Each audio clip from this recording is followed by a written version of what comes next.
So, Orzhov Vampires, 4-color Urza and 4-color Control from Harlan Fear. That's the lineup for Brier, Pulliam, and Stanley. Isadel, Romano, Blue Prison, and Jund Dinosaurs. Dinosaurs have been kind of, these mid-range decks have been really popular today. And this matchup in particular are two decks that are looking to beat up on other aggro decks, with the idea being they're attacking from different angles. So Orzhov Vampires has cards that are good at going under what other aggro decks want to do while also gaining some life just by getting ahead out on the battlefield and having a bunch of lifelink vampires from the Sorin Imperia's Bloodlord giving lifelink. Then the other side of that is Jund Dinosaurs, which is just trying to go way over the top of what other creature decks are doing by playing a bunch of 4/4s, 5/5s, and 7/6s. Even going as large as topping out at Gulta Primal Hunger. Sakura Bowmeister just have a blistering fast start. This time, though, it's going to be Dan Jessup on the play with Sky Marcher Aspirant into a Danto Vanguard. These are the kind of plays we'd see with Mono White curve out. Right, and this is just fine since so many of the mono white creatures turn out to be vampires.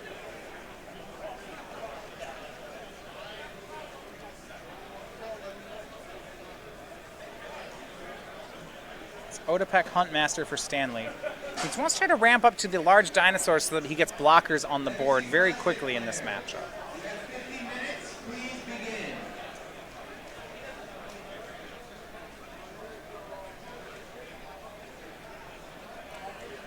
Swinging a second Adanto Vanguard. Having a 2-drop on turn 3 is not exactly where you want to be, but when you're the aggressor, Adanto Vanguard is frequently going to be one of your better cards because it is something that can attack without worrying about dying. I see Odapek Huntmaster now teaming up with Marauding Raptor to really reduce some costs. Marauding Raptor costs 1, which then means Ripjaw Raptor costs 2. The Marauding Raptor deals 2 damage to it, and Stanley draws a card. This is a curve. This is a nice curve from Stanley. I'm interested with Stanley down to 13 whether or not he wants to turn the corner and actually try his hand at attacking here. Looks like he might. Odapek Huntmaster can give a creature haste. This is a spot where, depending on the texture of Stanley's hand, he may just think that, taking another 6 to 8 damage here is fine if it means that Jessup's going to die a turn sooner. Dusk Legion Zealot for Dan. If he builds up to the city's blessing, he can start flying over with Sky Marcher Aspirant. That may end up being too little too late. It feels like a lot of Jessup's early aggression has been halted by this Ripjaw Raptor. Yeah, 4/5 is just big enough that these Adanto Vanguards can't swing through, even if there was a Legion Lieutenant. Right, and this is kind of the trade-off and why Stanley didn't need to attack, is Jessup can't attack either anymore without Jessup just probably having to take 4 anyway to keep one of these Adanto Vanguards alive.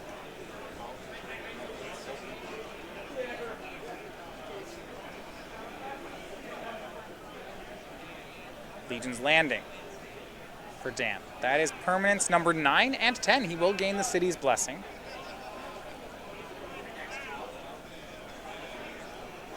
See him counting up. Yes, there we are. We have 10.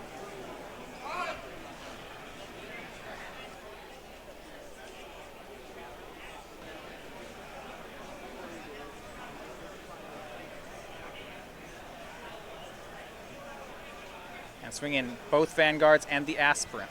Aspirant has flying. Has the city's blessing. 3 creatures attacking. That does mean that Legion's Landing will transform.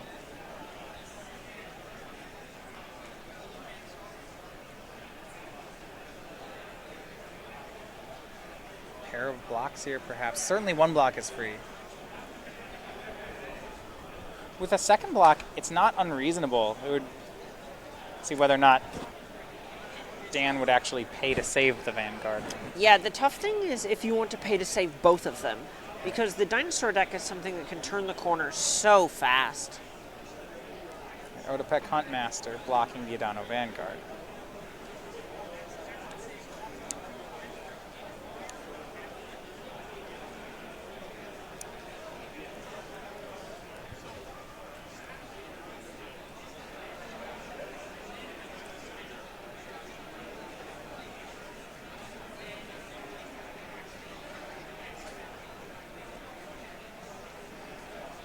How much life does Dan want to pay? Now, getting the Huntmaster off the battlefield is a mana source gone for Robert.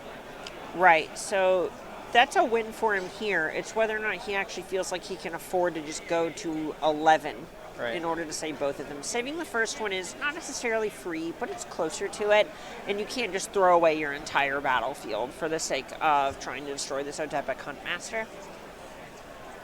Looks like he pays for one of the 2 Vanguards. Stanley draws a card off in Rage.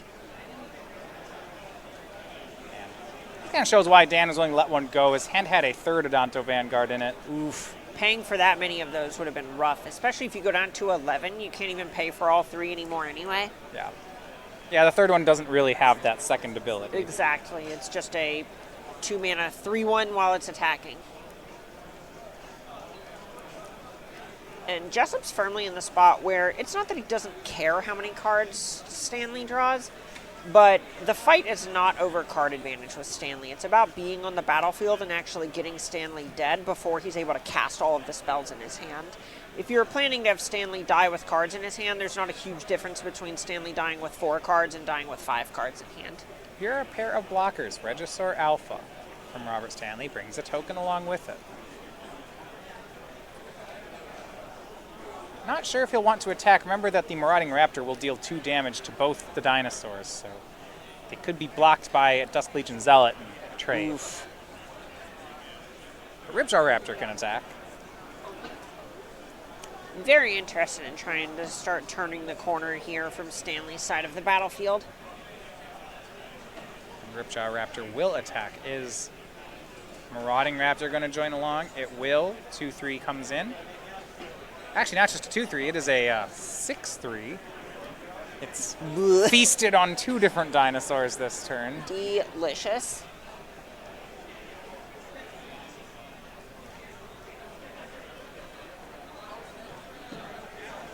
That's going to be a chump block on the one that doesn't draw cards, so Dan will gain 1, take 4, so it goes to 12. And the race is on, 12 and 11.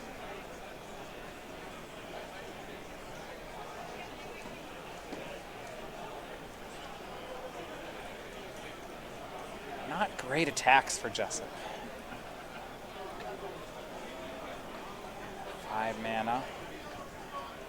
Ooh, time to draw 5 and lose 5. Oh, okay. Our champion of Dusk. Yeah, draw 5, lose 5. Dan down to 7. Huge price paid here. On the bright side, most of Stanley's dinos do not have trample. Yeah, the token off Regisaur Alpha does, but right now that's it. Correct. And we saw Jessup pick up a copy of Cast Down, and if he gets a chance to untap, that's going to be worth some damage. See the 4/4 there? That was the play this turn for Jessup. Had to put the brakes on in the race. How can he stay alive?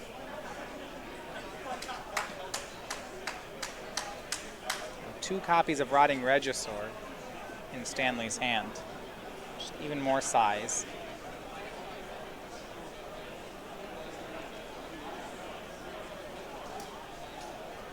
Let's see what we have. Looks like the one of Domri, or 2 of Domri, Anarchobolus. Creatures get +1/+0. -2, they can have a creature fight a different one, so Champion of Dusk is fought down. Drawing a card off that Ripjaw Raptor for his trouble, too. That's nice. Now a swing in. Raptor already has 4 damage on it. Ooh, we see a copy of Collision hiding out in Stanley's hand. It's very likely that if Jessup doesn't respect Colossus, it's lethal. Yeah, +4/2 and trample. Looks like Jessup made a block, and then the trample will get it done. So Jessup hopes that loss of 5 doesn't put him too far down, but indeed that was not the case. Some trampling dinosaurs will deal the last 7, and Robert Stanley takes game 1. And that's kind of what I was talking about before about Jund dinosaurs just being so good at turning the corner. And It didn't necessarily feel like Stanley was behind the whole game, but he was a bit on the back foot for most of that until about that one turn that Jessup was only able to develop one body onto the battlefield. Yeah, Junt Dinosaurs feels like it's at the right speed. Remember, Jessup was actually even on the he was on the play that game, and that got him 7 damage, but he was just a long ways away from being able to seal it. Right, and there was a spot where his curve was a little bit awkward as well, right? Where he went 1-2, good Right. so far. Yep. 2, awkward. 2-1, doesn't feel very good, and so on. It felt like he needed something like Sorin or Legion's Lieutenant to keep that going. Exactly, and his cards just stopped translating into the mid and late game like Stanley's did. So when we look at the sideboards for each player, there's some removal on Stanley's side, 5 pieces of removal, 2 Thrashing Brontodons, and actually a Flame Sweep, so make that 8 pieces of removal. He can go pretty heavy on killing creatures. That's something I'm very interested in doing from Stanley's side. As long as you can stay alive, you're just going to go over the top of what your opponent's doing by virtue of having more powerful cards. You likely want to cut some of your situational things. Maybe Collision Colossus is something, for example, where we saw it actually deal those last points of damage at the end of the game, but wasn't going to do too much other than that. Something like Shifting Ceratops might not be the most efficient thing in this spot, even if it is able to get trample over small creatures. If your plan is just to check small creatures anyway.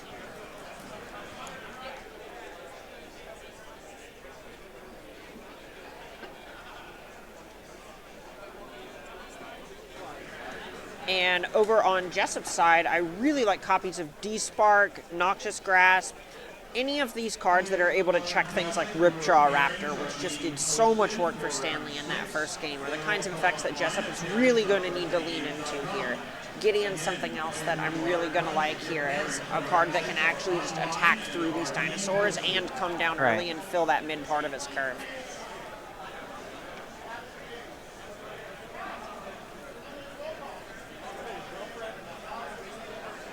So Star City Games Premium, these are some of our strategy articles we have over on our website. You can get access to them today, along with exclusive benefits here on our, you can add free experience, and you can get a 5% discount on all purchases from Star City Games. Monthly subscriber to some of the top articles from the top minds in the game at starcitygames.com/premium. There's Ready here, Jessup on the play again for the second game. Knight of the Ebon Legion is one of the best cards to have in this kind of matchup. So the reason is that it translates to the mid game, and that's something that's been brought up several times while we've been talking about it, and there's a reason. Just Stanley's cards go a little bit bigger on turns 3, 4, and 5, and Jessup's cards can fall behind in those spots. Knight having a way to kind of punch through damage in the mid and later turns is going to be such a big deal for Jessup. Swing in for here, and no 2-drop for Dan. Oof, taking a turn off the curve is painful, but if he has Right. something like Cast Down to check a Mana Dork, maybe Noxious Grasp. Yeah, it feels like he really couldn't keep the hand without some way to deal with, say, Otepec Huntmaster. That's the play. Oof. And he has it. I wanted to see an end-step cast down there from Jessup. I did too, but Noxious Grasp, D-Spark, some of the removal spells are just not going to line up against this card. And Noxious Grasp, almost good enough, can destroy green or white creatures. This is one of the few creatures in the deck that it can't touch. Well, so here's the bright side, Knight of the Ebon Legion. You do have the ability here to just play a land, attack, threaten to just kill the Otepec Huntmaster if Stanley blocks. Right. And then if he doesn't, you still have that removal spell next turn if it does ramp anything out. And see why I kept the hand. One of his 4 copies of Sorin Imperious Bloodlord. Powerful 3-mana Planeswalker from M20. Kind of the card that made this deck. This is very strong when a vampire synergy. And -3 puts a creature from hand straight onto the battlefield. Sanctum Seeker. Sanctum Seeker, the 4-drop. Whenever a vampire you control attacks, each opponent loses a life and you gain a life. So Knight of the Ebon Legion going to swing in that for what will feel like 2 points of damage. Correct. Otepec Huntmaster did get to block, though. Right, so it's only... Okay, so took drain for 1, but then a block. But Sanctum Seeker does a really nice Hell Rider impression in this deck most of the time. Yeah, what I'm curious to see here is with Otepec Huntmaster in play, Robert Stanley has options like Ripjaw Raptor, Give It Haste, Attack Sorin, things that are worrying on Dan's side. So the nice thing is, one, Sorin in some ways has already kind of done its job. And then on the other side of things is that the Sanctum Seeker is also going to make it very difficult for Stanley to race back. So if Stanley's leaving blockers down like that, that could end up being a huge liability. This actually ended up being a pretty decent turn for Jessup. Stanley's play was a Domri, which makes Otepec Huntmaster into a 2-2. Domri had the Huntmaster fight down the Knight, but Dan gets to untap with his 3-4 and with his Sorin. Yeah, that is just a fine trade. Your 1-drop did what it wanted to do. It took some loyalty off a Planeswalker, dealt a point of damage. This is just gravy. And now the Sanctum Seeker is going to get to trade with one of these 2 cards. Or not even trade, just remove one of them. Right. Looks like Jessup may have a removal spell in his hand, and he's trying to weigh if he wants to use it on this Huntmaster and fight down Domri, or let Stanley make the choice of which is better. Legion Lieutenant. Play from Jessup. Seeker all the way up to a 5-6 now. But if his removal spell is Noxious Grasp, that can just kill Domri. Right. So here's a swing in. And I think he's actually just going to go upstairs. He's going to ignore the Planeswalker. It makes sense. So think of it this way. If Noxious Grasp is the card, all this Domri can do is make mana. So if all that's going to happen is Stanley might make a creature, other than Rotting Regisaur, there isn't anything that Noxious Grasp can't tag anyway. So at this point, it's just frequently going to be better to apply pressure when possible. Looks like the attack actually was at Domri. The trigger was upstairs, and then he attacked Domri. Okay, sure, that makes sense. And the reason for that is he just wants to kind of avoid the nightmare scenarios of Stanley getting ahead and snowballing the Planeswalker. If Domri's still in play, Huntmaster is a 2-2. Stanley could just attack Sorin with the Huntmaster, and then he'd have to trade the Lieutenant or the Sorin. Sure. And maybe he doesn't want to go anywhere near that. Sure, that makes sense. See one of the sideboard Flame Sweeps in Stanley's hand. Not actually great here. Flame Sweeps down the blocker, attacks with the Marauding Raptor. So he trades the board, but it's not any card advantage here. Yeah, that doesn't necessarily 2-for-2. feel good. The big issue is if Sorin is left unchecked for a while, that just generates so much value. It'll win the game. The hope here now is that Dan draws more cards like this Conquistador, just 1-drops. Oof, right on time.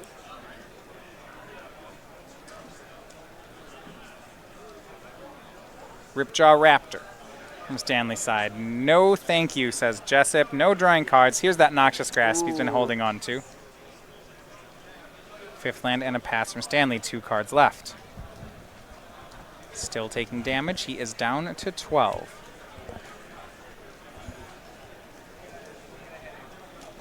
Swing in, Stanley to 8. That Ripjaw Raptor was a pretty big part of his game plan. Yeah, he really just wanted to try and get something going there. Have that just be the world's biggest Elvish Visionary. Domri, the draw for Stanley. That does not help. It can fight down this Conquistador, which makes it at least worth a card.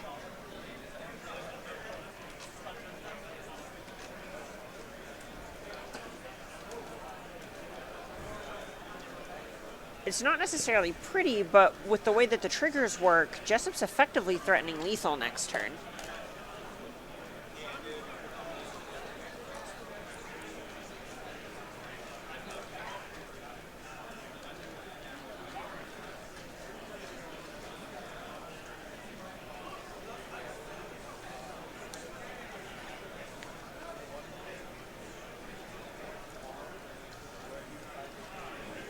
Three cards in hand for Stanley. A Flame Sweep, a Domri. Looks like we're going to see the 3rd card here. Starts on Domri.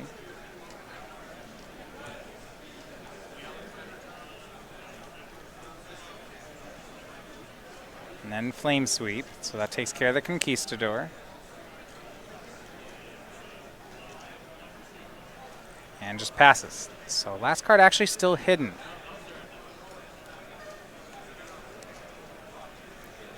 Legion Lieutenant from Jessup. The Seeker up to 5 power.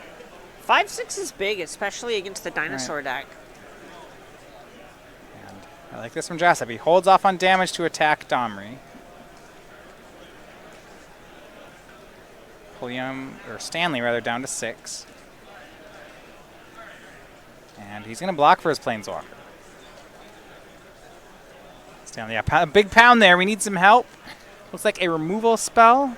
Maybe Noxious Grasp.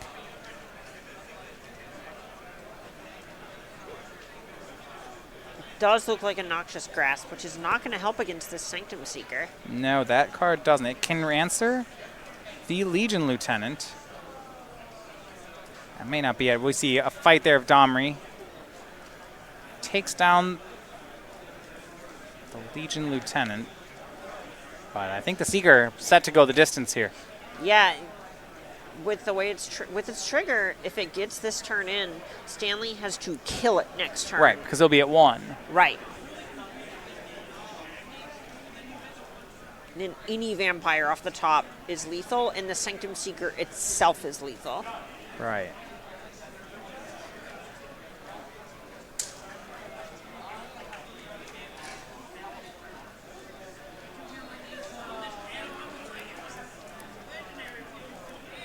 Swing in, upstairs. All right. So Stanley down to 5, takes the hit, goes to 1. And Knight in play, but that's not going to do it. So Dan Jessup evens things up here. In what actually was a slow start, he basically just outground the Jund Dinosaurs deck. Yeah, it looks like both of them had a little bit of a rough time with some of their removal spells that they drew, and Stanley drew a few more of his enablers rather than his payoff cards. We saw Otepec Huntmasters, Domries, but not many creatures of substance other than that one Ripjaw Raptor. Some good news also for Dan's team. Harlan Fear and Brad Carpenter, his teammates, both picked up their game 1s during that time. So 3 wins on their side as they look toward the top 8. Mentioned that team currently sitting in 9th place with 2 rounds to play. Got to feel good about your team just being up games across the board. Yeah, what is an Urza Mirror in the modern seat? 4-color Urza on Brad's side. The Pulliam playing Mono Blue Prison, but it is in a lot of ways a similar deck. Yeah, absolutely. And there's even a point where things like Sorceress Spyglass aren't going to be as effective as they normally would be, since the most important ability on Urza is the mana ability and a triggered ability. Got to have a chance to see both Will and Brad on camera yesterday. If you want to catch up on their decks, you can find those matches on our YouTube page, starcitygames.com. It's YouTube page, youtube.com/starcitygames. We not only have full matches of our opens, but we also have Versus Live, Commander Live, and the best of the SCG Tour. You can find all of that on our page. I'm a big fan of the Flashback series. I get super nostalgic. I'm not quite an old fogey, but I've been playing long enough that I'm able to follow along and go, oh, I remember that Pro Tour. Yeah, okay. Get to watch Ross Merriam be very wrong about his hamburger opinions. It's just a good time all around. What does Ross think of hamburgers? He likes In-N-Out more than Shake Shack. Well, that's going to start fights. Yeah, oh yeah, he and I fight about it.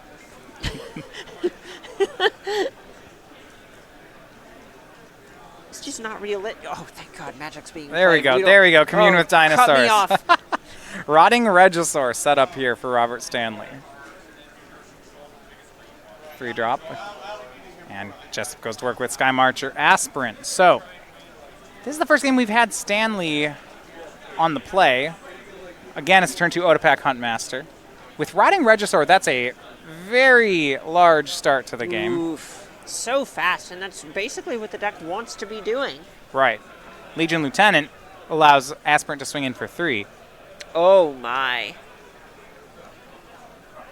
Is that a Marauding Raptor? Right. Swixie Raptor into Regisaur. Yes. That is a lot of power. Unclaimed territory on Dinosaur. Well, that's the black mana. So Marauding Raptor's there, but just makes Ripjaw Raptor instead, draws the card. Gives Marauding Raptor haste and swings, and I guess they're 4 power both ways, right? Yeah. Okay, it's a 4-3. Yeah, and now you have a 4-5 on defense. pretty good. Yeah, this is nice. If you had taken the other line, you would have had a 2-3 on defense instead of a 4-5 against a bunch of lords, which is less attractive. So Noxious Grasp takes care of the blocker. This also is the benefit of playing around cast down a little bit.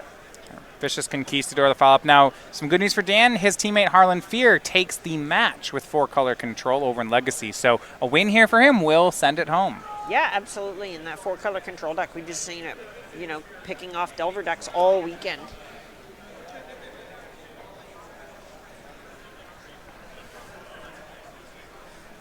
And commune with dinosaurs.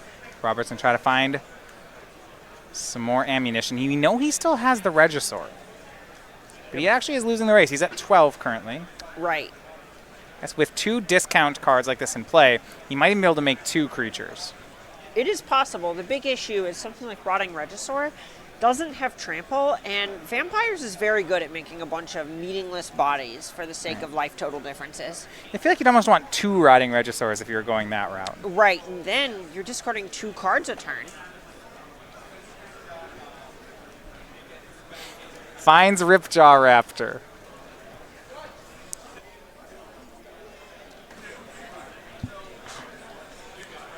And looks like he has Overgrown Tomb. So we can set up for Ripjaw and Regisaur this turn. Trying to figure out if this Overgrown Tomb is coming into play tapped or untapped here. Untapped goes to 10.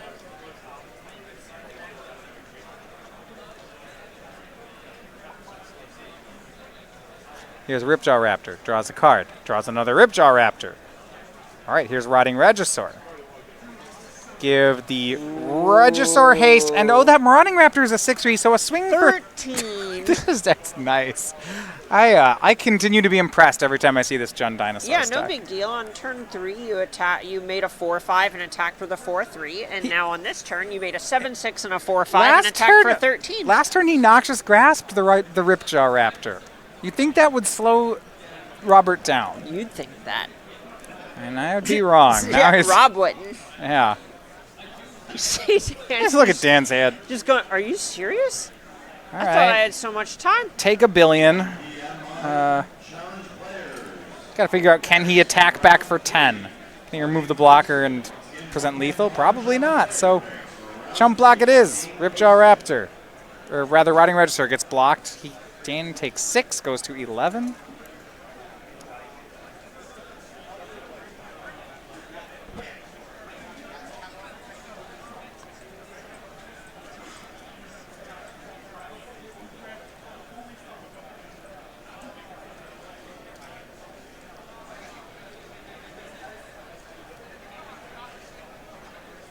Double checking to make sure the Rotting Regisaur didn't die because of the damage that had been dealt on it and the Lord, and there's a lot of complicated invisible math going on the battlefield right now, and they just want to make sure the game of Magic's functioning as intended. Well, Dan has a D-Spark in his hand. That will answer that gets the blocker out of the blocker. And then he just has to attack for 10 this turn. That's all. That's it. And he can't do it. So he extends the hand there.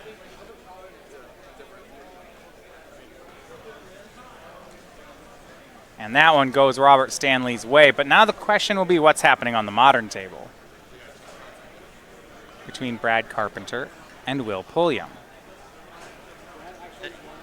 And yeah, and it looks like those both finished at the same time. So Dan Jessup picks up the loss, but in his defeat, his team is victorious. 2-0 wins from Brad Carpenter, 2-0 win from Harlan Fear. Their team improves to 11-3. Here on the team events, we have a saying.